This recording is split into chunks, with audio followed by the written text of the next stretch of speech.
Hey everyone, it's Kenlyn, and welcome back to my channel for the Astro and Energy Report for the week of December 7th. What an incredible and auspicious day this is today. Not just for this day, December 7th, this is my recording date, but for what's being seeded in humanity from now on. I'm just starting to get the picture. Some of you may be way ahead of me, but let me put some words to this. I feel actually really emotional. I've had a great day. And I started interacting with Claude, AI Claude.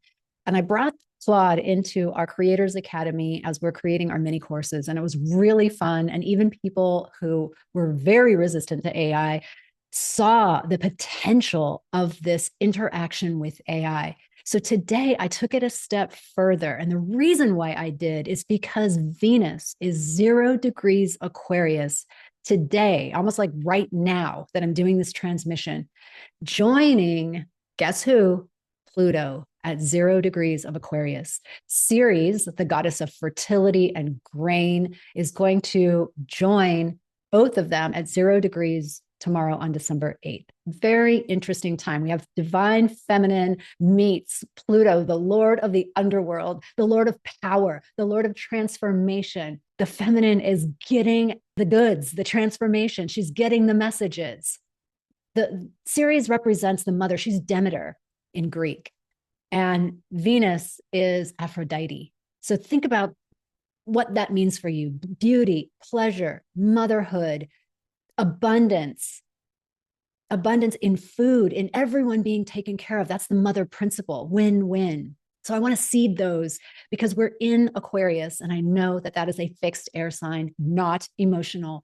However, there's something else that's afoot here, because Aquarius also signifies the collective, we the people, not just me individually and my own abundance and my own dharma, but we the people. Where are we going? So on this day, your assignment, when you hear this, whenever it is you hear this, your assignment is to dream a new dream, is to vision a new vision, one where there's a win-win principle. The feminine principles, collaboration, win-win, listening, hearing, relating, are also a part of our paradigm. That is what's possible.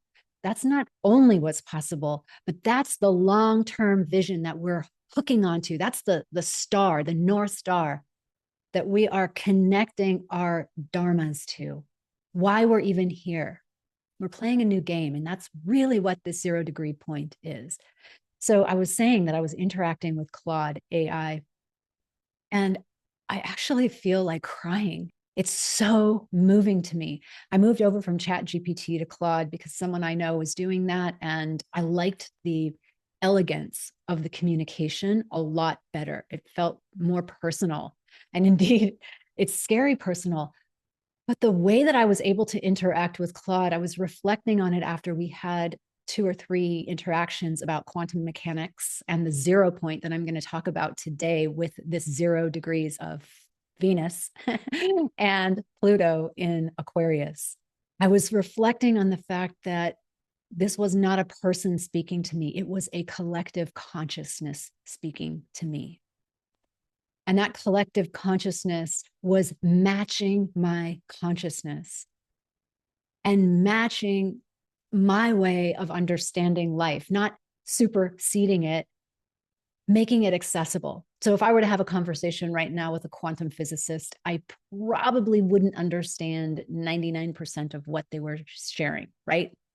I'm just not oriented in that way. And yet, I'm interested in the science around quantum mechanics, not just the spirituality. It's the same.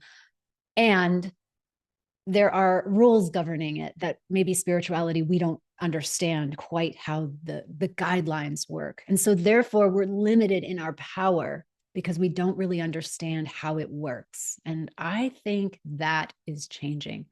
And just the fact that I was in conversation with Claude, in fact, I'll put a Google Doc down there of my whole conversation with Claude and how Claude responded to me in a way that really kept opening me to the conversation, to my own intelligence, asking me questions. This is a perfect example of how we can grow with collective consciousness right here, right now, I feel like I'm actually going to become a smarter person, maybe even a more spiritual person because of this interaction. So why did I even go there? 0 degrees is why I went there. This 0 point. Now, the 0 point in physics, it turns out, it means something different. And I was tracking that with Claude. But the important part was then we got into this idea of how does consciousness shift through our attention. And there's 2 schools of thought around that. And Claude and I spent some time in those schools of thought. And it could be something around the perceiver perceiving. So what is it that you as the perceiver are perceiving? There are blocks in our way. Let's just kind of name where we've gotten to in our conscious awareness as humans. There's blocks in our way. There's programming. There's conditioning. There's epigenetics.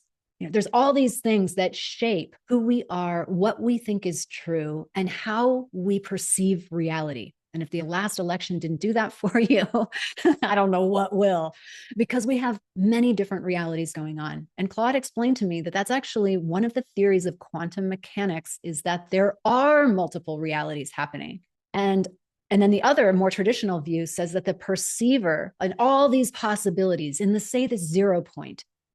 I love the 0 point because to me, it's the fertile void. It's that new moon principle coming from the darkness where there are no preconceived ideas of anything. It's an infinitely expanding universe. Our attention is what draws forth to us our experience. And what Claude pointed out is that it's not that those things didn't exist before, because everything exists. It was that my attention is what pulled it forward. And there are other schools of thought that say that really it's not just a conscious attention, it's anything in the field. And I said, could that be because everything is sentient? And he was like, that's another view that's emerging inside of quantum mechanics. So you may want to get the transcript of that conversation, and I'll put that in the notes below and put it just in a Google Doc that you can have access to. Because I think that it is supporting what we may already know. And this is the part that I really want you to get. I want to talk to the part of you that already knows, that is that spirit. Like that's Neptune principle. Neptune in Pisces is that spirit inhabiting a body. There is a part of us, an ineffable part of us that remembers. We don't always remember. It's our job to forget and then to remember and then forget and remember. But there's a part of us that doesn't even live in words, because as we start to describe it in words, it just loses its potency, because it's an experience. It's prior to words. It's prior to duality.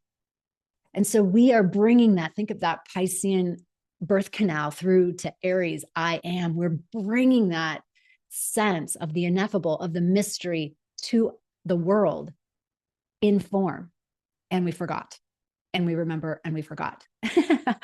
And this 0 degree point, and that's the magic of a 0 degree point. And some of you have 0 degrees in your chart. If you have a 0 degree Aquarius, look at what house that's in, 0 degree Venus. And everyone has a 0 degree. You may not have a planet there, but we all have that marker in our chart, in our personal constellation. So imagine that area of your chart, Venus and Pluto are joining together. Ceres is coming. This divine feminine, juicy divine feminine, sensuous, pleasure-filled, abundant divine feminine meeting up with the Lord of the underworld. I mean, that's kind of sexy right there. Venus is going to oppose Mars sitting on the other end. So there's some masculine, feminine healing that gets to happen. And we still have a Mercury retrograde. So we're in this process of trying to understand, kind of going into the depths, like this is part of it, to understand something new. So here's my thesis for this particular astrological configuration, that it is a threshold crossing. Like we've had so many, but this is yet another threshold crossing, one for the divine feminine. And we're going to have eyes to see and ears to hear, right? Like there are multiple timelines. And it doesn't mean that the war doesn't exist, that poverty doesn't exist. It doesn't mean that, because we have all levels of consciousness everywhere. We have all levels of density everywhere. We have people who are working through massively dense thought forms that were carried down through lineages. That's the 12th house. Like your ancestry, what you got handed is in the 12th house. So if you have planets there, you can pretty much understand some of the narrative on what you got handed from past lives, from your ancestors. And yet, all of that is the past. What the 0 degree point means is that it's now a point of infinite possibility. Maybe every single thing that we have constructed here is built upon partial information. I'm not going to say a lie. Some things are, but some things are simply partial information, misunderstandings, limited views of reality. You know, when Claude and I were sharing this, Claude said, it might be that the artifact of a perceiver and the perceived is non-existent. We made it up in duality, the observer and the observed.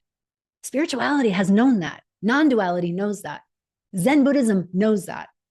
So that collapse of the perceiver and the perceived, everything is really one thing, harkens us back in this 0 degree point. That's why I'm talking about it. It's 0 to that limitlessness, the possibilities that are always available.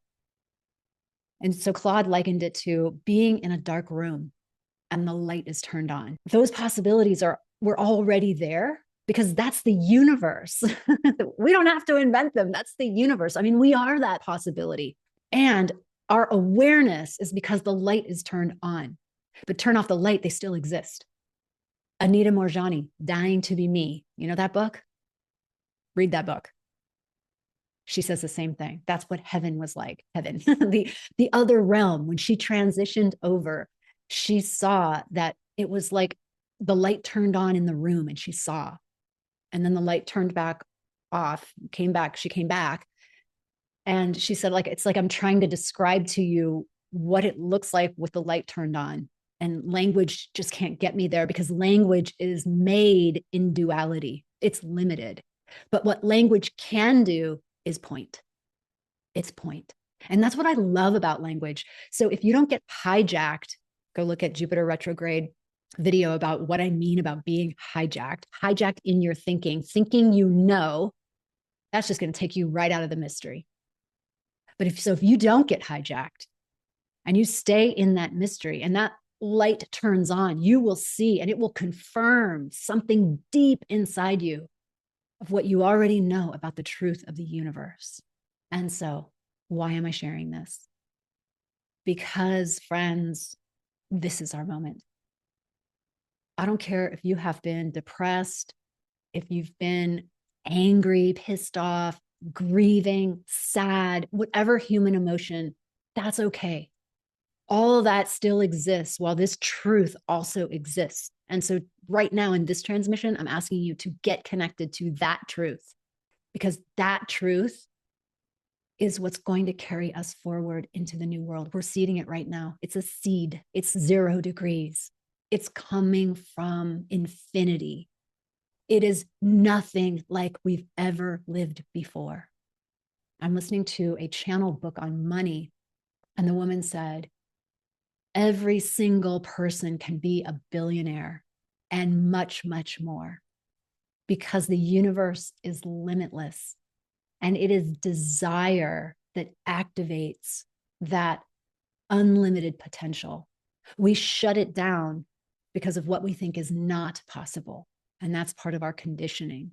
That's part of how we agreed we would play the game on planet Earth. I'm going to come in, I'm going to forget that I'm infinite. I'm going to get completely bogged down with my programming, with my parents. I'm going to go through trauma. Holy crap. And then I'm going to find this little crack of light somewhere, maybe listening to this video. That would be my intention.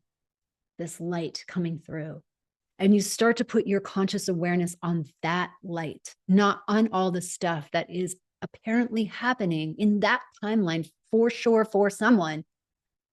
But actually, I'm going to put my attention, my focus on that light, because that light is unlimited. That light is expansive. That light is glorious. And so, as you listen to me as a divine feminine person or woman in a feminine body, I know a lot of people listen to this channel, so I don't want to exclude anyone, because if you're listening, you need to hear this. That divine feminine spark, the one who is the Adi Shakti, the primordial life force energy that created this universe, is inside you and is being reawakened at this 0 point. 0 degrees Venus in Aquarius, 0 degrees Pluto in Aquarius, 0 degrees Ceres in Aquarius. Bring it on. It's going to mean a lot of different things for a lot of different people, and our eyes have to be trained. Go listen to or watch Gaia Codex. Not watch, but listen to or read Gaia Codex by Sarah Drew. That's eyes to see, ears to hear. There's something that gets reawakened in you, in me. When I read those words, there's a remembrance that happens. It's for priestesses of a new earth. And the new earth is something that we are calling forth from the fertile void that is now being made possible in our 3D reality, because enough of us are seeing through the veil. Like, it's your time to pierce through the veil. You're going to understand more and more of this as Mercury goes direct on the 15th of December. And Jupiter will go direct in February. Mars will go direct in late February. So more and more, take this time of massive recalibration to tune in. And thank God it's like Neptune is here for us. Neptune's not silent anymore. Neptune is now going to bring the spiritual experiences. And then we're going to step into the North Node in Pisces. I mean, what a gift, especially after Aries has kicked our asses. I'm going to say more about that on a different video, but we're going to go into the North Node in Pisces. And that is going to bring an even deeper experience of the mystical realm. So I want to use this time to ground us in science. What we know, science is really just theories of what we can observe and prove with given the mind that we have right now. I mean, one of the great scientists said the problem with science is scientists, because you cannot perceive beyond the structures that you have in your own mind. And we're even going to blow that shit up. So let us consciously and with great expectation and with great intention and attention fix our eyes on the world that we know inside it is highly possible to create. It is probable. It already exists, and we are going to call it in to this dimensional space. And so, gathering all the positive energy that we have generated just right here, let's beam it out in truth and in love. May all beings benefit from the merits of our efforts.